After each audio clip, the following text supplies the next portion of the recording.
¿Qué lo que todos? I'm Jeremiah Lancaster, and I recently studied abroad in Santiago de Caballero, República Dominicana.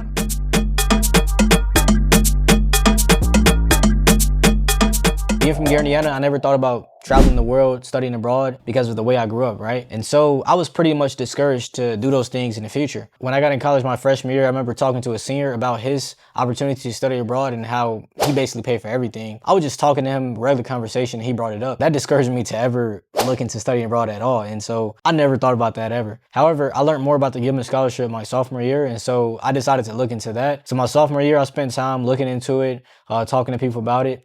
And my junior year, when my study abroad year came up, I decided to apply for it. I applied, I got it, and it helped me to start and complete my study abroad experience in Dominican Republic, where I just got back 4 months ago. So studying abroad in Dominican Republic to me was something that was worth it, and taught me a lot about the way people live in a different country. I loved it a lot. I love the people there, I love the food, I loved everything else. But I'm gonna get to that later on in the video. So in this video, I'll be basically talking about who is eligible for the scholarship. I'll also be talking about my personal experience in the Dominican Republic. And I will also be explaining the application process, the essays you'll have to be writing basically. Lastly, I'd like to give you my personal advice when doing the essays and applying. First, let's talk about eligibility. Who is eligible for the Gilman Scholarship? Well, if you clicked on this video, you're 100% most likely eligible for the Gilman. You must be a U.S. citizen or national recipient of the Pell Grant and enrolled in or applying for a credit-bearing study abroad program or internship. You must also make sure that your location or country that you want to or will be studying abroad in is within levels 1 or 2 of the U.S. Department of State Travel Advisory. Lastly, you must show proof of financial need and making decent grades in your college or university.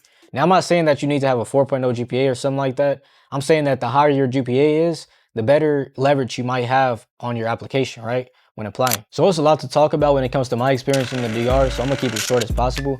I landed in the Dominican Republic the 1st of January, literally. Estaba ciclado de la cabeza mía a los pies. I was wearing a jacket. Underneath that jacket, I was wearing a shirt and some jeans. And compared to the freezing winter in Gary, it was super hot in Dominican Republic, so I knew I dressed incorrectly from that moment. However, living there for like 4 months, I realized that a lot of Dominicans wore that type of stuff and also even wore casual shirts like button-up shirts and jeans, even in that weather. There in the DR, I lived with a Dominican host family, sharing customs, traditions, and even phrases sometimes. I'm gonna say 2 right now. Me siento mejor que Lola, which means like, I feel happy, I'm having a good time. Another one is, tú estás jugando en el vaso de agua. Like, you're putting stuff way higher than what it should be. Like, you're worrying about stuff when it's not even that important issue. You shouldn't worry about it, right? Other than that, I went to so many beaches and visited so many cities and places.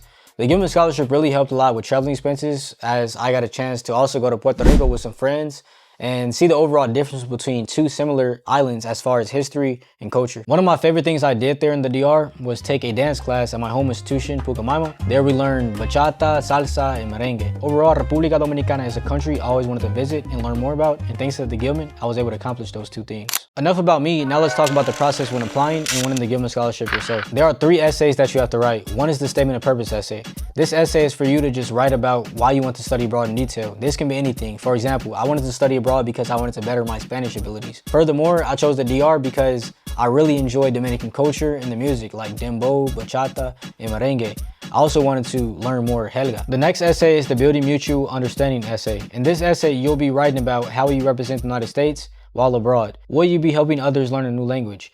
Will you be participating in holidays, festivals, or traditions? What will you contribute to that country, and what will you bring back with you to the United States? The last essay will be your follow-on service project proposal. Your goal for this essay will be to show how you're going to increase awareness of the Gilman Scholarship. This can be in the form of a blog, vlog, and video like this one, a PowerPoint presentation at your university, or whatever you believe is right for you. These 3 essays are the most important part of the application. You must also, of course, have your transcripts, study abroad program details, and certifying advisors. My only advice when applying for the Gilman is to ask for help and not wait to the last minute. Make sure to have in mind the deadline for the Gilman and start on it as soon as possible to have time to polish and craft your essays for submission. Ask for help, whether it is having a friend read your essays and giving back constructive criticism, or having your fellowship and study abroad advisors work with you while writing these essays. Now, I know stress and writer's block is bound to happen when writing your essays, but don't worry, everything's gonna be okay. Thank you, let's get that Gilman.